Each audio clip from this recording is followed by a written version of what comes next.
So I just wanted to show that on my engineering bay, my robotic projects, I've been using these Hillman uh, beams with the holes in them. So this is a beam with 6 holes, and they're made out of like zinc, where they're plated with zinc. They're just kind of like a very lightweight metal. And so I go to Lowe's and I buy the long ones and I buy the short ones like these for some of my engineering projects. What I've been running into is Lowe's, when they run out of these DIY little parts, I go to 2 or 3 Lowe's, and but you know instead of just traveling 30 minutes up the road, or to another, trying to find another Lowe's that has these, I just went ahead and started using my 3D printer and printing my own beams. So here's the one I just printed out,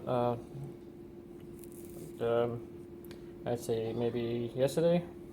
And so you take the beam and it goes right on top.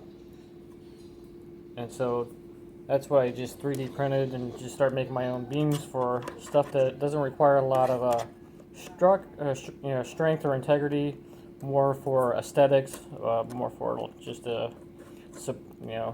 lightweight support, but not load-bearing supports of any kind. Just pretty much like and I can bend it. There is some flexibility. I won't put too much weight on it. Not like 10 pounds or anything, but anything like within like a pound or 3 pounds is fine. But it's pretty solid. And I have 2 cams here, 2 filaments, 2 rolls of filaments that are $10 each. And so I've just been making these little plates, and they take about, I'd say about 15 minutes to print.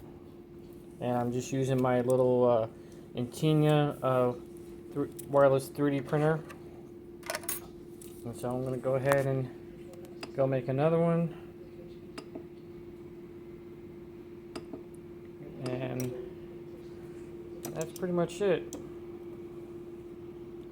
So if you're in buying, if you run out of raw material, you could always resort to 3D printing your own and make as many as you want.